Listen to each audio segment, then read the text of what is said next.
Chers amis, dans les circonstances particulières que nous traversons avec tous nos contemporains et après le report de notre synode régional de l'automne, d'abord en décembre, ensuite en janvier, nous pouvons aujourd'hui, samedi 13 février 2021, tenir notre session de 2020. Je vous salue fraternellement, les pasteurs, les délégués des paroisses et de la mission intérieure, les membres du conseil régional, les représentants de l'entraide luthérienne, de la mission jeunesse et nos invités, vous qui êtes venus jusqu'à l'église de la Rédemption à Paris et vous qui êtes présents devant un écran d'ordinateur, chez vous, à la maison, seul ou plusieurs réunis, ou dans une salle de votre paroisse. C'est une nouvelle façon de nous assembler à laquelle certainement il faudra désormais s'habituer. Ensemble, par la médiation numérique et en présentiel, comme on dit, nous sommes en Église. C'est pourquoi nous rendons grâce à Dieu parce que malgré les difficultés, nous avons pu enfin organiser le synode régional et nous remercions tout spécialement d'une part le conseil presbytéral de la Rédemption qui nous accueille et d'autre part l'équipe technique qui rend possible la connexion de chacun et de tous pour ce moment important de la vie de notre inspection. En commençant, nous nous souvenons avec reconnaissance du ministère du pasteur André Lazérus, décédé le 1er novembre dernier à l'âge de 73 ans. Originaire de l'Alsace, André fut pasteur de la paroisse de Courbevoie de 1983 à sa retraite en 2012 et desservant à l'Ascension de 2006 à 2012. Il fut aussi secrétaire administratif de l'inspection. André était également très impliqué dans le jumelage franco-allemand Paris-Munich. Notre prière accompagne son épouse, ses enfants et ses anciens paroissiens. Compte tenu du temps limité que nous avons décidé de partager en session synodale ce matin et cet après-midi, mon message n'aura pas la même longueur que ceux de mes prédécesseurs, mais je tenterai de porter un regard sur les temps que nous traversons et de définir quelques orientations qui me semblent nécessaires pour une bonne marche de notre région ecclésiastique, en restant avant tout un inspecteur à votre écoute. On ne peut éviter, vous vous en doutiez, d'évoquer les incidences de la pandémie de Covid-19 et de la crise sanitaire qu'elle induit depuis une année. Plusieurs de nos paroissiens sont touchés par la maladie ou par le deuil d'un être proche. D'autres, hélas, parfois les mêmes, ont perdu leur emploi ou ne peuvent discerner un avenir certain. Beaucoup vivent difficilement la solitude. Notre vivre ensemble a considérablement changé. La pandémie pourrait être perçue comme une agression pour notre foi, mais précisément, c'est la foi sur la bonne nouvelle de Jésus-Christ qui nous permet de tenir et de nous encourager mutuellement et solidairement. Puisque le synode régional est l'occasion chaque année d'entrevoir les interactions entre le domaine spirituel et pastoral et les questions matérielles et financières, quelques enseignements doivent être tirés en réaction à la crise sanitaire. Universelle. Cette crise nous rappelle que l'être humain, croyant ou non, est un être assujetti à la société dans laquelle il est un acteur, y compris dans une position apparemment sans incidence sur le groupe social. Du coup, à contrario, la crise majeure de notre époque révèle l'importance du lien social et de la communication, avec la frustration pour nous chrétiens, membres d'assemblées et d'associations, de ne plus pouvoir vivre pleinement pleinement l'incarnation des cultes, de l'instruction religieuse, des activités paroissiales et de secteurs et des moments conviviaux ou amicaux. Pourtant, rien n'a manqué à l'inventivité de la plupart d'entre nous pour développer l'attention fraternelle. Par exemple, en prenant régulièrement des nouvelles des personnes que nous n'approchions plus ou dans l'encouragement dispensé les uns envers les autres.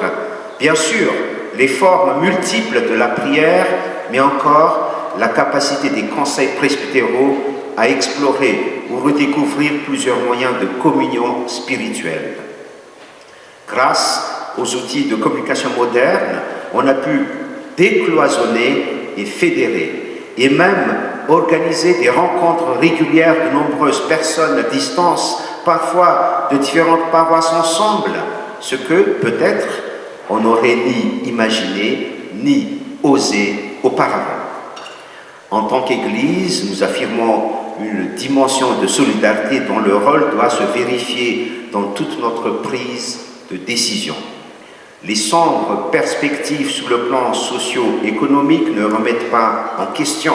Bien au contraire, les valeurs de fraternité fondées sur l'évangile de Jésus-Christ.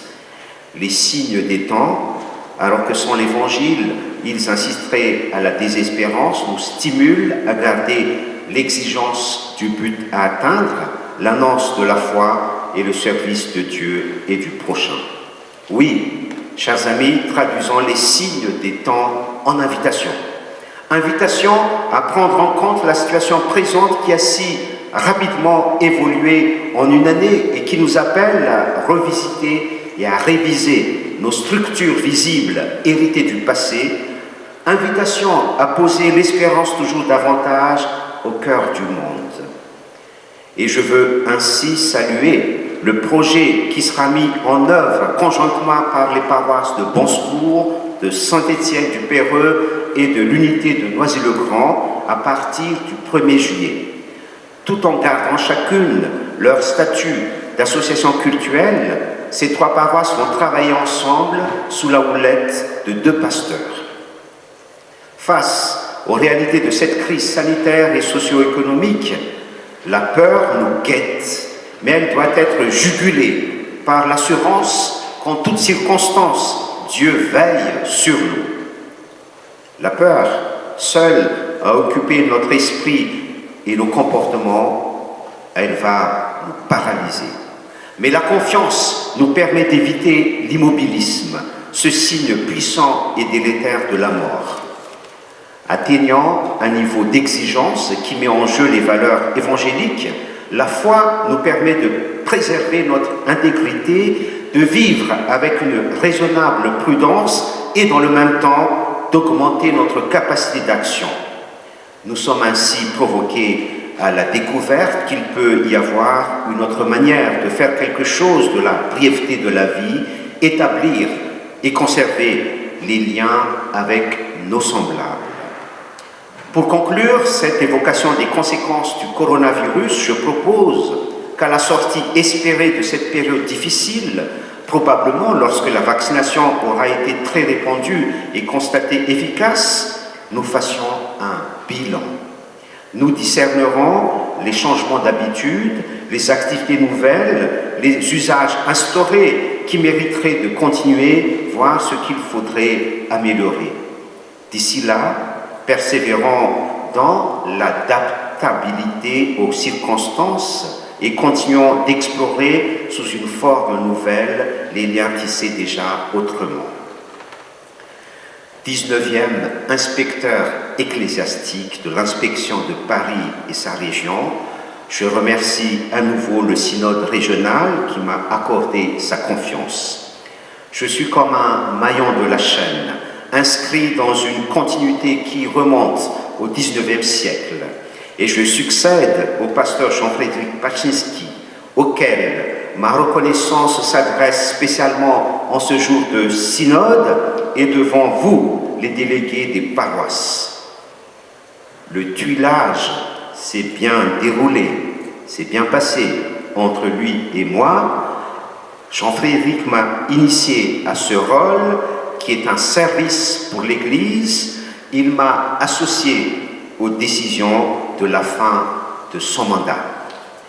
Je profite également de cet instant pour remercier chaleureusement Alain Azoumé-Tamégnan qui a présidé le conseil régional et les membres de cette instance dont les successeurs seront élus au cours de notre session d'aujourd'hui.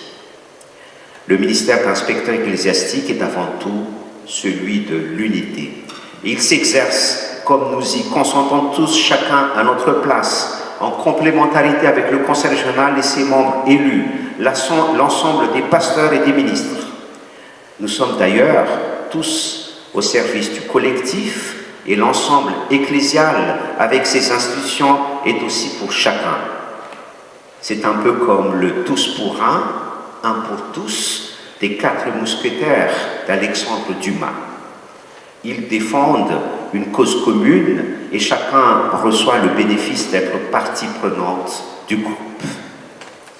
Notre volonté à nous ensemble, conseil régional et inspecteur ecclésiastique, a été et demeurera avec celles et ceux qui nous rejoindront pour y travailler de consolider l'Église régionale sur les fondements qui sont les nôtres depuis qu'existe le protestantisme, à savoir la prière, l'écoute et l'annonce de la parole de Dieu au cœur de notre vocation et de notre mission. On peut bien considérer que c'est là un ADN des protestants.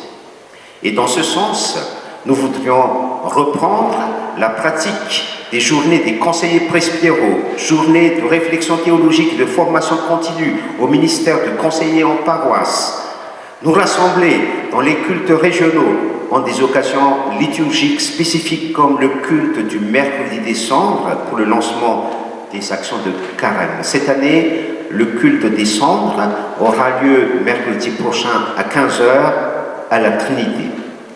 Restaurer la pratique des retraites spirituelles que depuis plusieurs années, nous n'avions plus organisées. La dernière retraite spirituelle de l'inspection remonte au temps où la pasteur Claudia Edeman était parmi nous. Rendre moins virtuel ce qui se vit en visioconférence doit être aussi un objectif de court et de moyen terme. Et je voudrais encore proposer ou relever des idées qui ont parfois été lancées sans concrétisation pérenne jusqu'à maintenant. Par exemple, une chorale régionale, des échanges entre moniteurs d'écoles bibliques et les animateurs jeunesse, des moyens plus performants, plus neufs de communication. Aller vers l'extérieur est une nécessité de l'essence du christianisme. De manière pragmatique, il s'agit pour nos communautés de rendre plus visibles les activités et la présence tout simplement de nos paroisses là où elles se trouvent, dans leur quartier, dans leur rue, attentives aux passants qui ne remarquent probablement pas qu'on leur offre ici quelque chose et quelque chose d'unique. Voici un exemple en forme d'anecdote. En passant récemment devant une église située sur un boulevard très fréquenté, environné de nombreuses boutiques, j'ai remarqué que sur toutes, ou presque toutes les devantures des commerces, des restaurants et des bars, il y avait marqué « Vente à emporter » ou « Click and Collect ». Or, non seulement l'église était fermée, mais en plus, il n'y avait rien à emporter. Que pourrait-on proposer aux passants? Une phrase en guise d'interpellation pour une méditation sur l'espérance, un court enregistrement à télécharger, un verset biblique qui changerait tous les jours ou chaque semaine imprimé sur un gobelet de jus de fruits ou de café. Il y a plusieurs initiatives de type missionnaire possibles.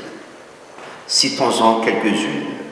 La nouvelle implantation à Nozay-le-Grand et la construction de l'église dont la première pierre a été posée le 30 novembre 2019.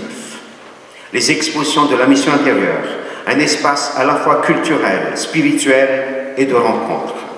Le projet d'évangélisation dans le monde du travail autour de la paroisse de la Rédemption, projet soutenu par la Fédération luthérienne mondiale et désormais en partenariat avec l'Union des Églises protestantes d'Alsace et Lorraine, l'UEPAL. Pour ces initiatives et pour d'autres, n'hésitons pas, je les encourage et veillerai à en suivre le développement et les renouveaux. Dans les prochaines semaines, pour cette année, nous organiserons une journée de formation et de partage des conseils presbytéraux et une autre de réflexion ouverte à tous autour des expressions luthériennes de la foi à partir des articles parus dans le numéro d'avril-juin 2017 de la revue Position luthérienne. Toutes les paroisses recevront un exemplaire de cette revue. Notre identité luthérienne n'est pas exclusive, mais il est bon de la cultiver et d'être en mesure de rendre compte de notre foi dans le monde, mais aussi, et peut-être premièrement au sein de l'EPUDF, qui est notre maison commune. Puisque j'évoque l'EPUDF, je tiens donc à nouveau à saluer particulièrement le pasteur Samuel Amédro, qui succède au pasteur Bertrand de Cazeneuve dans la charge de président du conseil régional de la région réformée parisienne. Que Dieu bénisse son ministère et que Dieu bénisse aussi la collaboration entre nos deux régions ecclésiastiques. Je remercie également la pasteure Emmanuelle Sebold qui a annoncé qu'elle sera parmi nous aujourd'hui et comme j'ai dit tout à l'heure, tout au début de notre séance, qu'elle est retenue pour l'instant par le synode de l'Est-Montbéliard. Le dernier mot, pour conclure mon message, concerne les pasteurs de l'inspection. Mes collègues sont attachés à la fraternité du corps pastoral. Depuis toujours, nous nous réunissons mensuellement pour échanger et prier. Je tiens particulièrement à la collégialité de notre ministère et à son lien avec l'ensemble des laïcs de l'Église. Mais il nous faudra manifester encore davantage, plus explicitement, cette dimension de travail commun au service de toute l'Église et pas seulement le poste où chacun est nommé. Il faudra aussi enrichir la relation des pasteurs avec les paroisses et avec tous les acteurs de la vie de l'inspection, car le corps pastoral est pour toute l'inspection. Chers amis, l'Église espère, elle croit et elle souhaite croître. Que Dieu veuille la bénir et que nous soyons vraiment en mesure de vivre de ces dons confiés à tous, d'en signifier le témoignage et d'en célébrer l'espérance pour le monde. Ainsi soit-il, et merci de votre attention. Le message va être distribué et va être envoyé par mail à tous les délégués et invités par Zoom.